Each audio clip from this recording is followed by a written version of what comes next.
जननीं सारस्थित्वा प्रणमामि मुहुर्मुहुः। ॐ स्थापकायश्च धर्मस्य सर्वधर्मस्वरूपिणे अवतारवरिष्ठाय रामकृष्णाय ते नमः। नमस्ते जतिराजाय विवेकानन्दसूरये सच्चित्सुखस्वरूपाय स्वामिने तापहारिणे। नमस्कार। আমাদের আজকে আধ্যাত্মিক প্রসঙ্গ আমরা একটুখানি আলোচনা করব। অনেক দিন পর মা সুযোগ করে দিয়েছেন, আশা করি আপনারা সকলে ভালো আছেন। যারা এসেছেন যারা আসেননি সকলের মা মঙ্গল করুক এই প্রার্থনা করে আজকের আমরা আধ্যাত্মিক প্রসঙ্গ নিয়ে একটু আলোচনা করি। আমি প্রথমেই বিশেষ যেহেতু পাঠটা রেগুলার নয়, বিশেষ কিছু আলোচনার বস্তুর ওপরে তো আলোচনা করতে পারছি না, মানে সময় করে উঠতে পারছি না। মা যখন যেরকম রেখেছেন সেইভাবেই তো আমাদের থাকতে হবে। খুব মনে কষ্ট হলেও কিছু করার নেই, মেনে নিতে হচ্ছে আমাকে। কারণ ঠাকুরের ক্লাসটা করলে 1 ঘন্টা, তার কথা বললে, আপনাদের সঙ্গে আলাপচারিতা করলে আমার নিজেরই খুব মনটা ভালো থাকে, ভালো লাগে, এই মেডিটেশন হয়ে যায় আর কি। যাই হোক, আজকে মা সুযোগ করে দিয়েছেন। আপনাদের অশেষ কৃপায়, মায়ের অশেষ কৃপায় আমরা আবার আজকে মিলিত হয়েছি। আমি স্বামী দু একটা ইম্পর্টেন্ট আধ্যাত্মিক প্রসঙ্গ নিয়ে আমরা আলোচনা করব। এখন প্রথমে আমরা সবাই জানি যে আধ্যাত্মিকতা কি বা ধর্ম কি, এগুলো আমরা সবাই জানি। এগুলো নিয়ে আলোচনা করার অবকাশ আর নেই। আপনারা সবাই জানেন, অনেক দিন ক্লাস করছেন, সব সাধুদের করছেন, বই পড়ছেন, অনেকে দীক্ষাও নিয়েছেন। কিন্তু কথা হচ্ছে যে আমার কাছে সব কিছু আছে, মানে আমার মিন্স হচ্ছে আমাদের কাছে সব কিছুই আছে, কিন্তু আমরা করি না। ব্যাপারটা হচ্ছে এইটা, আমাদের জানতে হবে, জানার পর করতে হবে। দেখুন, আমাদের প্রথম প্রেসিডেন্ট রামকৃষ্ণ মঠ ও মিশনের স্বামী ব্রহ্মানন্দজি মহারাজ, স্বামী বিবেকানন্দ যাকে বলতেন আধ্যাত্মিকতায় দাদা তুমি আমার গুরু, তিনি একটি কথা বলছেন সুন্দর। কি বলতেন জানেন?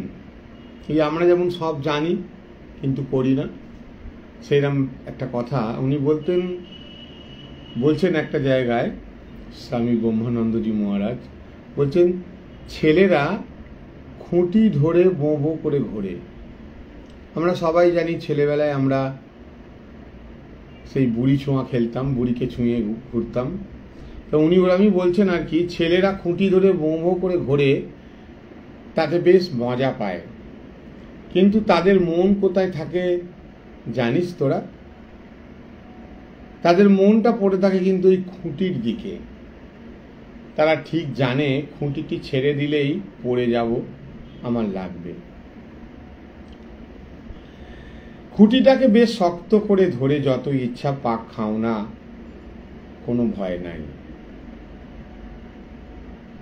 সেই রকম আমাদেরকেও আগে তাকে জানতে হবে, তাকে জেনে খুঁটিটা জোর করে ধরে নিতে হবে।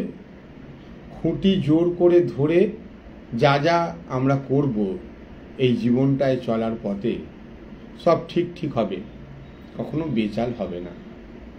একটা কথা জানবেন, আমাদের এই জীবনটা কিন্তু খুব ক্ষণিকের, ছোট। আমরা যারা ভাবছি কাল ওই করব, এই বছর এইটা করব, পরের বছর ওইটা করব, তারপরের বছর ওইটা করব, কিছুই কিন্তু আমাদের হাতে নেই। আমাদের জীবনটা খুবই ছোট। আমরা কে কদিন আছি এই শরীরে আমরা কেউ বলতে পারবো না। অতএব এই শরীরটা দিয়ে যত তাড়াতাড়ি সম্ভব আমাদের আনন্দ লাভ করতে হবে। আনন্দ লাভই আমাদের জীবনের উদ্দেশ্য। সদানন্দ, সর্বদা আমরা কি করে আনন্দে থাকব, সেই আনন্দ স্বরূপকে যখন আমরা সবসময় স্মরণ মরণ করতে পারবো, এটাই বড় সাধনা এবং এটাই আমাদের জীবনের উদ্দেশ্য। জ্ঞান, ভক্তি, কর্ম প্রভৃতির যে কোনো রাস্তাতেই আমরা চলি না কেন, নিজে ও দশের কল্যাণের স্বরূপ আমাদের হতে হবে এবং এই মনুষ্য জন্মকে সার্থক করতে হবে ঈশ্বর লাভের মধ্যে দিয়ে। এটা আমাদের মনে রাখতে হবে। মরবো কিন্তু আমরা কেউ না। আমরা ভাবি যে মরে গেলাম, এই মানুষটা মরে গেল, পরলোকে চলে গেল, নানান কমেন্টস, নানান কথা, ওং শান্তি, ওং শান্তি, কত কিছু লেখে। মৃত্যু আমাদের কাউরি নেই। আমরা আমাদের এই দেহটা থেকে ছেড়ে আর একটা দেহে যাব। ঠিক আমরা যেমন একটি ভাড়া বাড়িতে আছি, আমরা চাই আমাদের একটা পার্মানেন্ট বাড়ি করতে, ভাড়া বাড়িটা ছেড়ে দিয়ে আমরা একটা পার্মানেন্ট বাড়ি হলে সেখানে আবার গৃহপ্রবেশ করে সেখানে বসবাস করি। তাই আমাদের এই দেহটা হচ্ছে ভাড়া বাড়ি। এই ভাড়া বাড়ি থেকে আমরা আরেকটি ভাড়া বাড়িতে যাব, সেখানে আবার যতদিন এই আত্মাটা বিরাজ করবে আবার ট্রান্সফার হয়ে আবার একটা দেহতে যাব।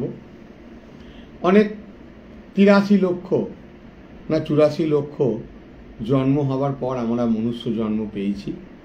তাই এই মনুষ্য জন্ম পেলেই একমাত্র সে বুঝতে পারে, তার জ্ঞান হয়, বুদ্ধি হয়, এবং সেই জ্ঞান এবং বুদ্ধিটা যদি পাকা হয়, সে বুঝতে পারে যে মনুষ্য জীবনের উদ্দেশ্য মুক্তি লাভ, ঈশ্বর লাভ। এই যে আমরা শিবের মন্ত্র আছে না, মন্ত্রটাই বলে শিব আমাদের মোক্ষ দাও। ওং ত্র্যম্বকং যজামহে সুগন্ধিং পুষ্টিবর্ধনং উর্বারুকৌমে বন্ধনান মৃত্যুর মুক্ষীয়মামৃতম। এই মৃত্যুর থেকে আমরা অমৃতের পথে যাব। মৃত্যু নয়, অমৃতের পথে যাব আমরা। এই সংসারটাকে অনিত্য বোধ করা কি চারটিখানি কথা? ভগবানের কৃপা ছাড়া এটা হয় না। সংসারে আছি, অথচ এই সংসারের প্রতি পুরো দায়িত্ব আমি করছি, কিন্তু মনে জানতে হবে এটি আমার কেউ নয়। যতদিন এই শরীরটা আমার আছে এরা আমার সকলে। যখন আমার শরীরটা চলে যাবে এরা কেউ আমার সঙ্গে যাবে না। এই অনিত্যতা বোধটা আমাদের জাগ্রত করতে হবে, অবশ্যই তার কৃপায় জাগ্রত হবে। তাই স্বামী শিবানন্দ মহারাজ বলতেন, এই সংসারটা যে অনিত্য, এই বোধটাকে পাকা করতে গেলে তোমরা খুব কাঁদো আর প্রার্থনা করো, তবেই তার কৃপা হবে। তিনি তো তোমার ভিতরে রয়েছেন, কৃপা করে মায়ার আবরণ যখন কেটে তিনি দেবেন, তখনই তাকে তুমি দেখতে পাবে। কৃপা কৃপা কৃপা ছাড়া আর কোনো উপায় নেই। স্বামী শিবানন্দজি মহারাজ এটা বলতেন।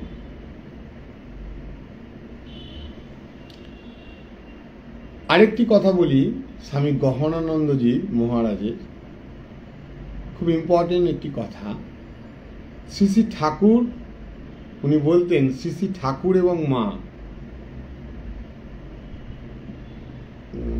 তোমাদেরকে ওনাদের নাম জপ করার অধিকারী করেছেন। তোমাদেরকে উনি ওনার নাম জপ করার সামর্থ্য দেবেন। এটা একটা পজিটিভ কথা উনি বলতেন। মানে তিনি যখন আমাদের অধিকার দিয়েছেন যে তার নাম জপ করার, উনি বলতেন তার নাম জপ করার সামর্থ্যও তিনি দেবেন। কিন্তু কি করতে হবে?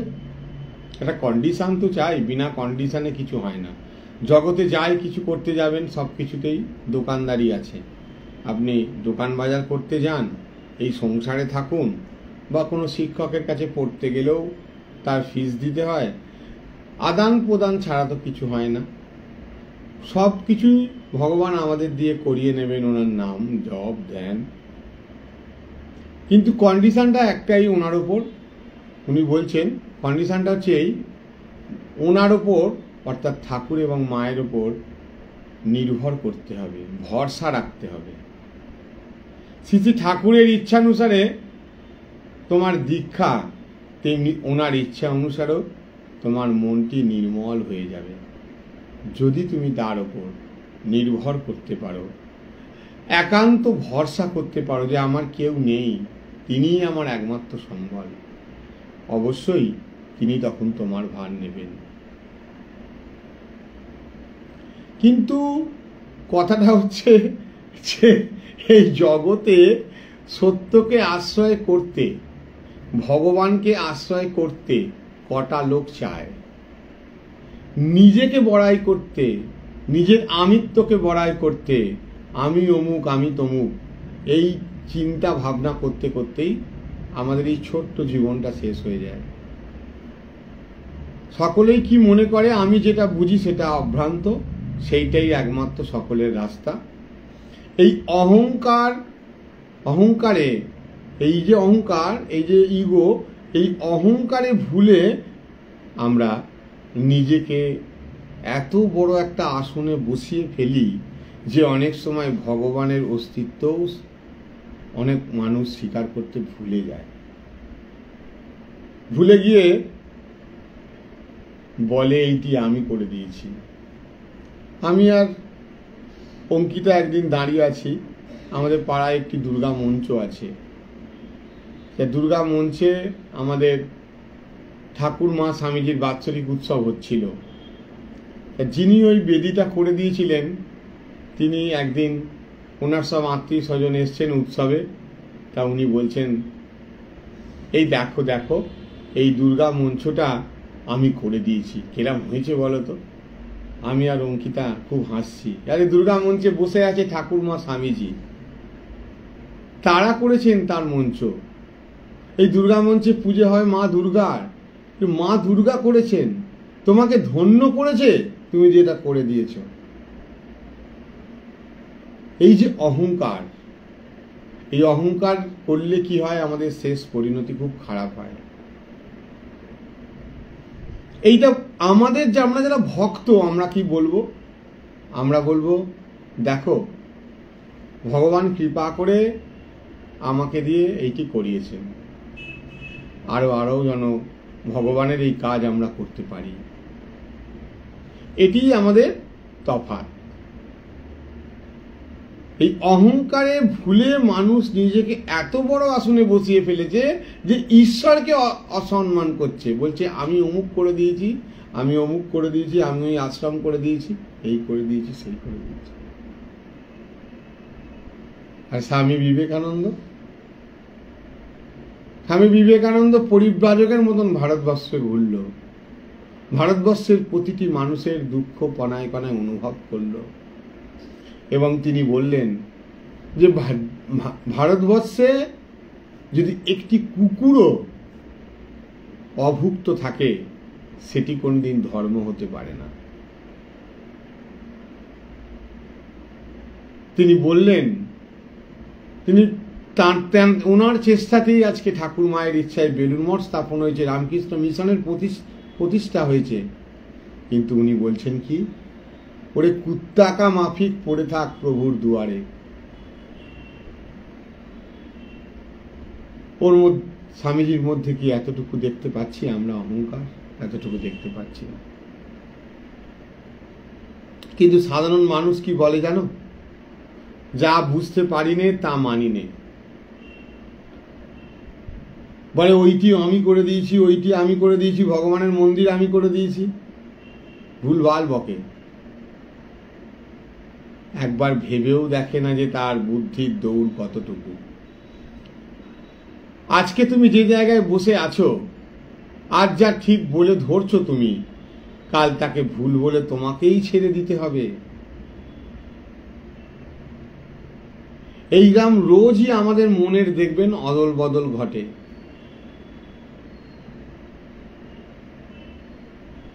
সেই বুদ্ধির দৌড় দেখাতে গিয়ে একমাত্র মানুষ ধরাকে সরা জ্ঞান করে ফেলে। এটি হচ্ছে আমাদের সবচেয়ে বড় ভুল। এই জায়গা থেকে আমাদের বেরিয়ে আসতে হবে, সকলকে, আমাদের সকলকে। বেরিয়ে তো আমরা আসতে পারি না, বেরিয়ে আসার জন্য আমাদেরকে তার উপর নির্ভর করতে হবে, ভরসা করতে হবে। শ্রীরামকৃষ্ণ একটি গল্প বলতেন, আমি সকলের উদ্দেশ্যে আমার উদ্দেশ্যও বলি। আমরা সবাই এসেছি এখানে কিসের জন্য? আমরা সবাই এসেছি, দীক্ষা নিয়েছি, কেউ সেবা কাজ করছি, কেউ জপ ধ্যান করছি বেশি করে, মানে ধর্মের যতগুলো পথ আছে, ভক্তি পথ, জ্ঞান যোগ, ভক্তি যোগ, আরো কত কি নানা রকম পথ আছে, যে যেটা ভালোবাসছে বুঝছে সেটা করছে। কিন্তু একটা জিনিস শ্রীরামকৃষ্ণের কথামৃতের গল্প যেটা মনে রাখতে হবে, এবং আমি সেটা বলি বলে মনে করিয়ে দিই সকলকে, আমাদের যেন উদ্দেশ্য বিফলে না যায়, এটি মনে রাখতে হবে। কারণ আমি কি করছি অপরকে বুঝতে দেওয়ার দরকার আমার নেই। আমাদের যিনি ইষ্ট তিনিই কিন্তু আমাদের বিচারক, এবং আমরাই আমাদের বিচারক। ঠাকুর কথামৃতে একটি গল্প বলছেন যে একজন মাদুর বগলে করে যাত্রা শুনতে এসেছিল। যাত্রার দেরি দেখে মাদুরটি পেতে ঘুমিয়ে পড়ল। যখন উঠল তখন সব যাত্রা শেষ হয়ে গেছে। তখন মাদুর বগলে করে বাড়ি ফিরে গেল। বগলে মাদুর বয়াই তার সার হলো। যে উদ্দেশ্যে মাদুরটি সঙ্গে নিয়ে যাওয়া, সেই যাত্রা দেখা আর হলো না। আমরাও কিন্তু এখানে সবাই এসেছি একটি উদ্দেশ্য নিয়ে।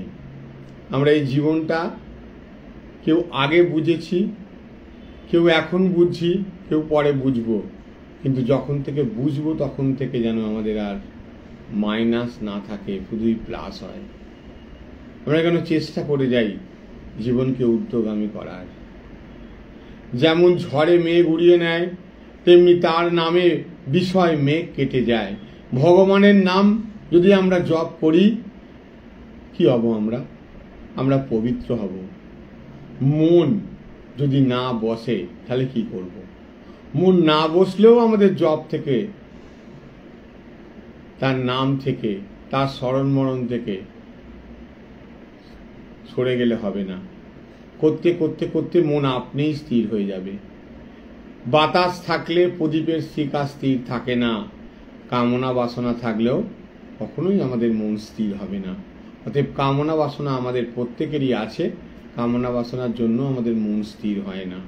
কিন্তু করতে করতে করতে করতে অভ্যাস যোগের মাধ্যমে তার নাম করতে করতে আমরা তার দিকেই এগিয়ে যাব। তাকে পেতে গেলে কি চাই? আমরা তার কাছে পৌঁছবো কিভাবে? Through his name. অভ্যাসের কত শক্তি! জপ অভ্যাস করতে করতে মানুষ সিদ্ধ হয়। মাতাই বলছেন জপাত সিদ্ধি, জপাত সিদ্ধি, জপাত সিদ্ধি। সংখ্যার দিকে মন রেখে জপ করলে সংখ্যার দিকে মন থাকে। এমনি এমনি জপ করবে, তাতে জপের সংখ্যা বৃদ্ধি পাবে, এবং মনটাও ওই জপের করের দিকে, কত করলুম সংখ্যার দিকে যাবে না।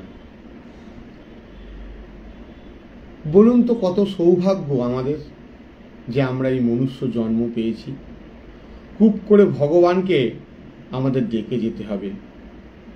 খাটতে হয় না, খাটতে হয় না এই কথা বললে হবে না। আপনি এই সংসারে অনেক খাটেন, তবেই এই সংসার আপনাকে বলে এ খুব ভালো। আমি বিজনেস করতে গিয়ে অনেক খাটি, তবেই বিজনেসে সাকসেস পাই। তাহলে তাই না খাটলে কি কিছু হয়? সংসারের কাজকর্মের মধ্যেও একটি সময় আমাদের করে নিতে হবে। আমার কথা কি বলবো, মা বলছেন এই কথা, যে আমি তখন দক্ষিণেশ্বরে রাত 3টের সময় উঠে জপে বসতাম। জপ ধ্যান করতে করতে দেখবে ঠাকুর কথা কবেন, মনে যে বাসনাটি হবে তখনই পূর্ণ করে দেবেন। কি শান্তি প্রাণে আসবে। শ্রী মা আমাদের আশীর্বাদ করছেন, বলছেন, মা বলছেন সর্বদা মনে রেখো তোমাদের ভালো মন্দের সব ভার তো আমি নিয়েছি। তোমাদের প্রকৃত পরিচয় আমি, আর তোমাদের প্রকৃত প্রতিষ্ঠা আমাতে। সাধ্য নাই তোমরা আমাকে ছাড়ো, আমি তোমাদের ছাড়ি। কি অটুট বন্ধনে মা আমাদের বাঁধতে চেষ্টা করছে। তাতেও কি আমরা মাকে ভুলতে পারবো না? চাই শুধু একটু তার স্মরণ মরণ, সব কিছুতে তাকে বলা করা, তার প্রতি নির্ভর করা, ভরসা করা, এটাই হচ্ছে সবচেয়ে বড় কথা, এটাই শেষ কথা। মা বলছেন তোমার কথাবার্তা, কাজকর্ম, অভ্যাস সম্পর্কে তুমি সৎ থাকবে। কি বলছে? মা বলছেন তোমার কথাবার্তা, তোমার কাজকর্ম আর অভ্যাস, এইগুলি সম্পর্কে সৎ থাকবে। আবার বলি, ইম্পর্টেন্ট জিনিস মা বলছেন, তিনটি কথা, তোমার কথাবার্তা, তোমার কাজকর্ম আর অভ্যাস সম্পর্কে সৎ থাকবে। তাহলেই অনুভব করবে কতখানি ধন্য তুমি। ঠাকুর আশীর্বাদ সর্বক্ষণ জীবের উপর বর্ষিত হচ্ছে। মা বলছেন ঠাকুরের আশীর্বাদ সবসময় বর্ষিত হচ্ছে, তার চাওয়ারও দরকার হয় না। ব্যাকুল হয়ে ধ্যান জপ করো, তার অসীম কৃপা বুঝতে পারবে।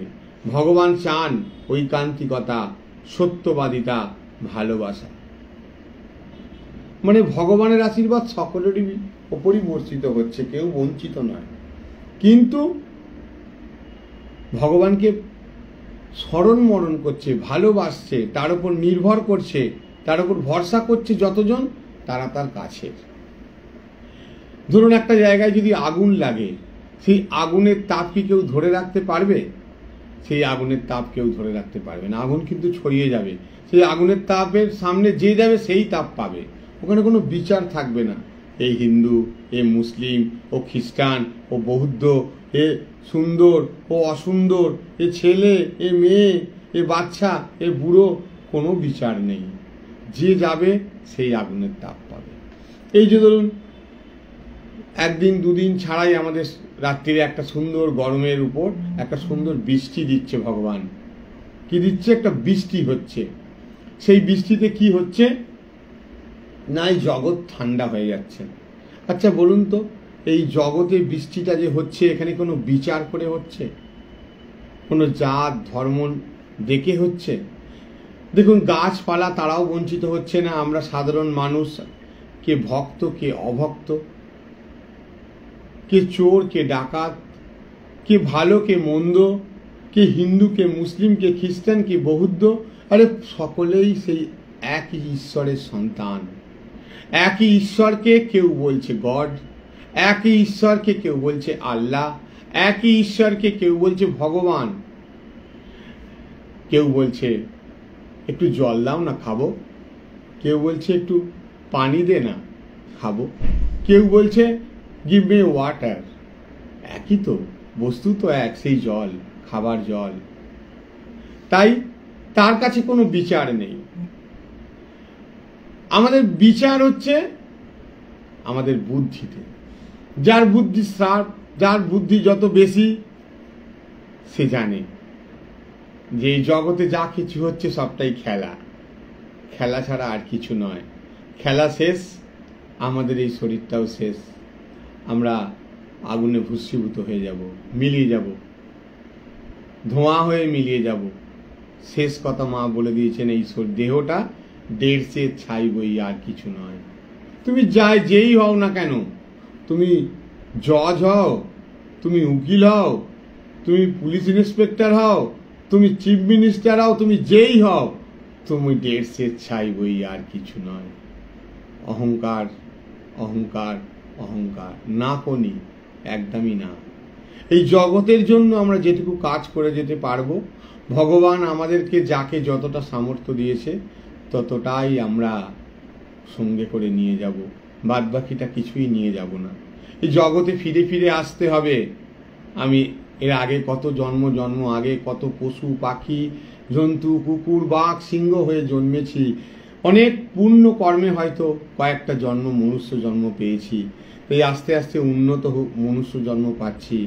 মাকে একদিন কোশ্চেন করছে একজন, মাগো তোমার এত যদি দয়া হয়, তুমি যদি বলো সকলের প্রতি তোমার সমান দয়া, তাহলে ওই বড়লোকের বাড়িতে ভালো মন্দ মন্ডা মিঠাই খাচ্ছে, আর বড়লোকের বাড়ির ড্রেন দিয়ে ওই ভাত মাংস মাছ মিষ্টি দই সব চলে যাচ্ছে, ওইখানে ওই ক্যাঙালিগুলো ড্রেন থেকে কুড়িয়ে কেন খাচ্ছে?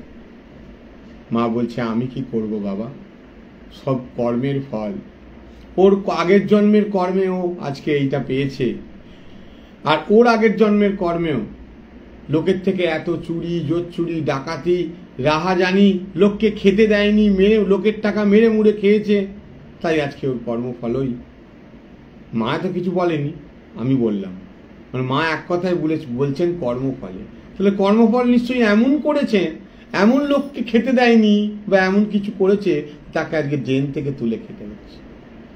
আর সে আগের জন্মে এত দান ধান করেছে, তার বাড়িতে খাবারের এতই নষ্ট করছে, তাকে পরের জন্মে আবার ভুগতে হবে। তাই আমাদের কর্ম যেরাম, আমাদের ফল সেরাম হবেই হবে, কিছু করার নেই, কিছু করার নেই। মায়ের কথায় আমরা পাই আশুতোষ মিত্রের কথা। একদিন জ্বর এসেছে তার, আর তিনি মাথায় হাত বুলাইতেছেন। বেশ মনে আছে, জ্বরের দমকে দুইটি চরণ আঁকড়াইয়া ধরিয়াছি, মানে জ্বরের এমন দমকে দুটি চরণ আঁকড়ে ধরেছে। বলতে হবে আপনি কে? মাকে ধরেছে, মা তুমি বলো তুমি কে, আজ আর ছাড়ছি না। তৎক্ষণাৎ উত্তর পাই, ও সবে তোমার কি, তোমার কাছে আমি মা। নিরস্ত হইয়া বর প্রার্থনা করিলাম, সেই স্নেহ চিরকাল পাব তো? আপনার স্নেহ চিরকাল পাব তো? উত্তর হইল, হ্যাঁ, এখানে জোয়ার ভাটা নাই।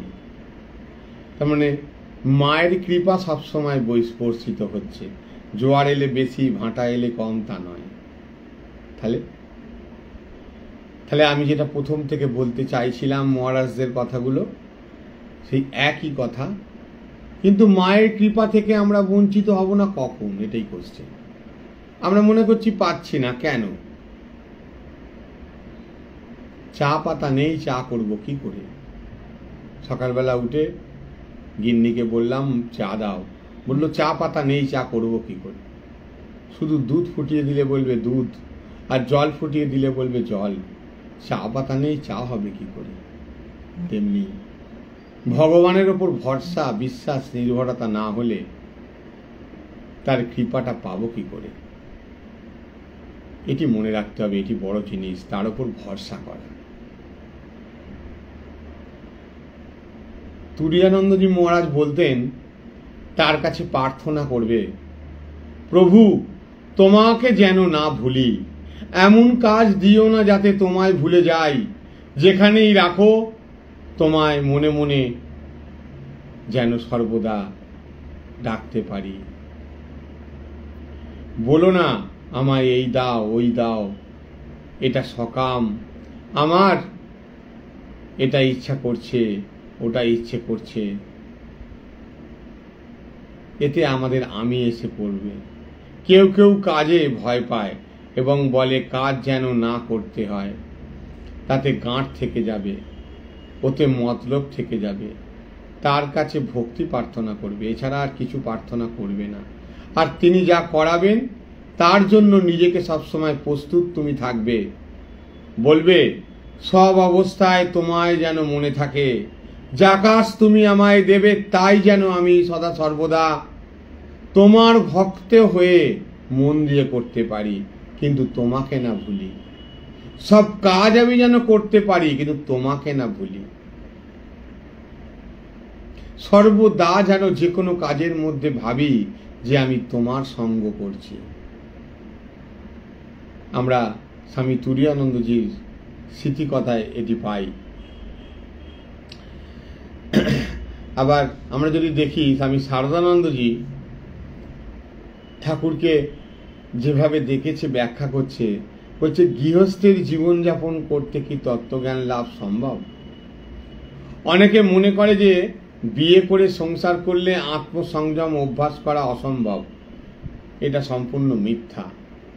গৃহস্থের পক্ষে ইন্দ্রিয় সংযম করা, বাধাটা কোথায়?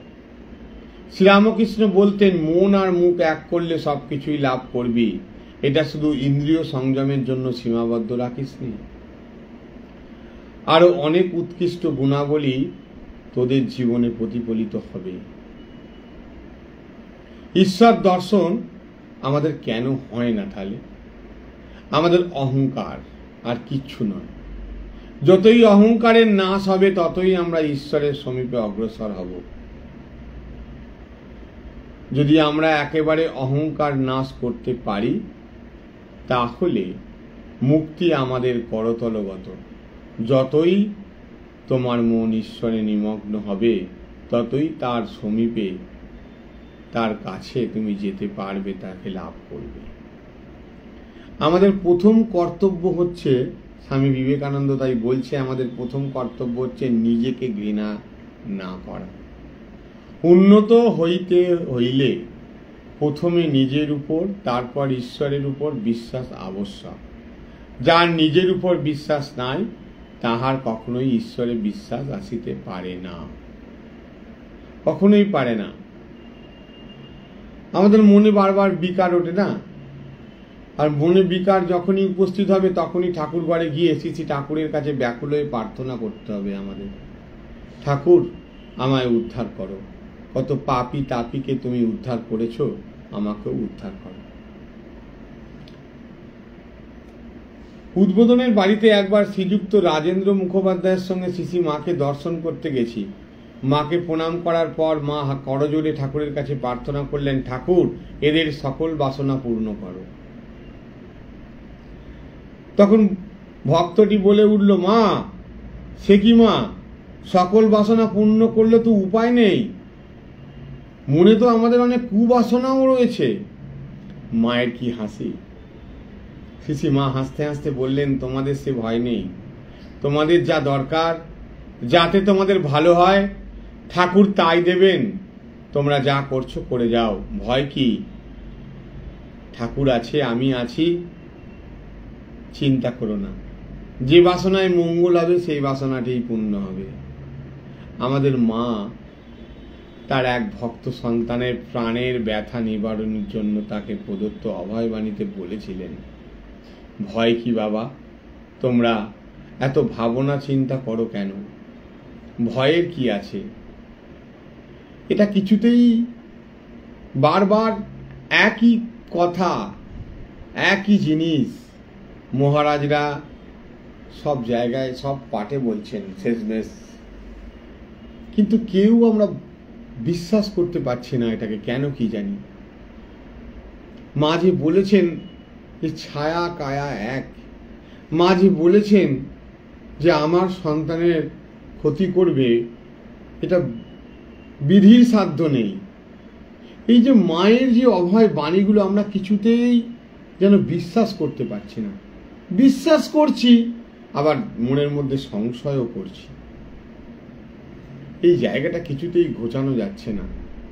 এই জায়গাটায় যদি আমরা স্থির হতে পারি, কি যে একটা শান্ত স্নিগ্ধ আনন্দ আসবে, এ বলে বোঝানোর নয়।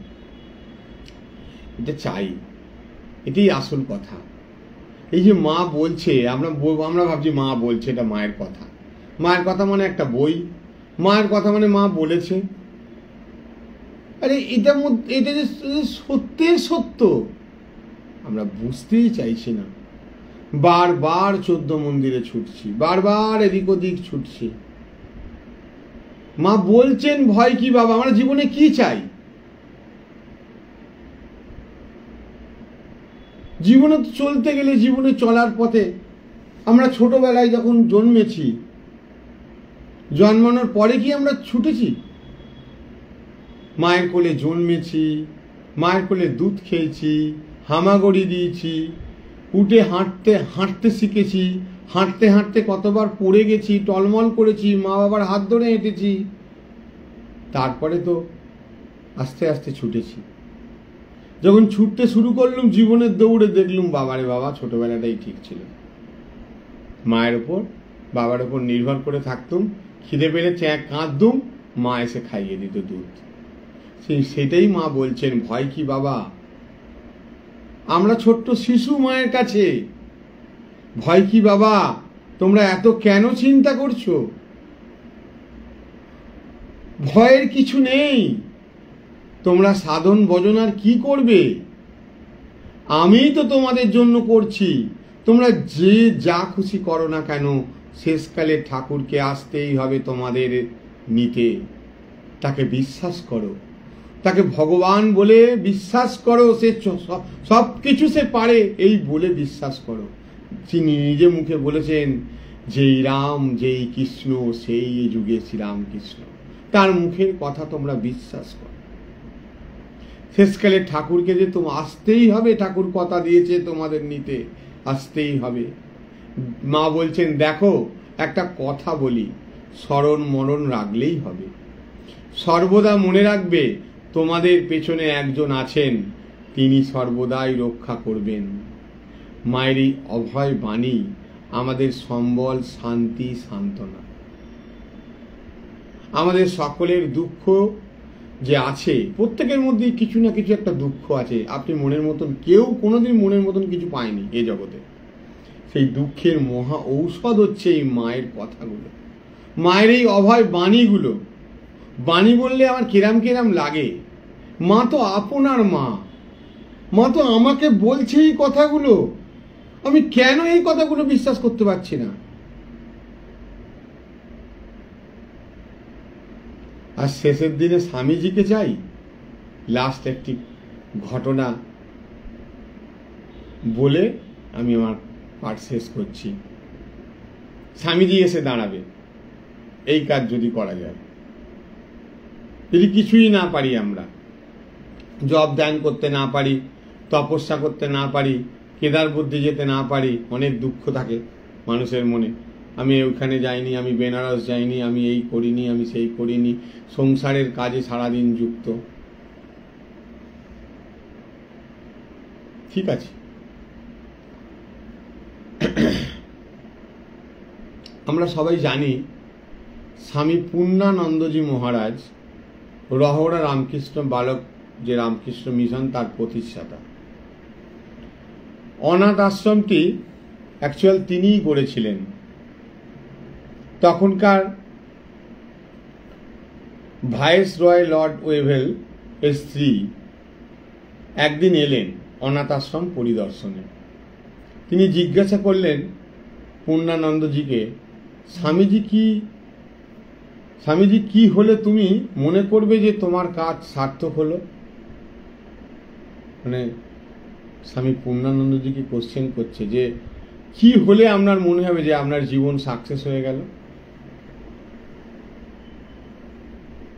তখন স্বামী পূর্ণানন্দজি বলছেন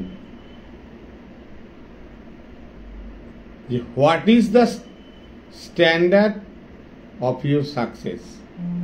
মহারাজ উত্তর দিচ্ছেন যে the day they will forget that they are অরফ্যান্স।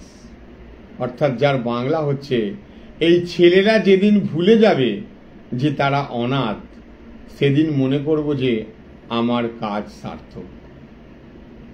মানে অনাথ আশ্রমের ছেলেরা ভুলে যাবে যে আমরা অনাথ আশ্রমে আছি, বুঝতেই পারবে না, তাহলে আমার কাজ সার্থক।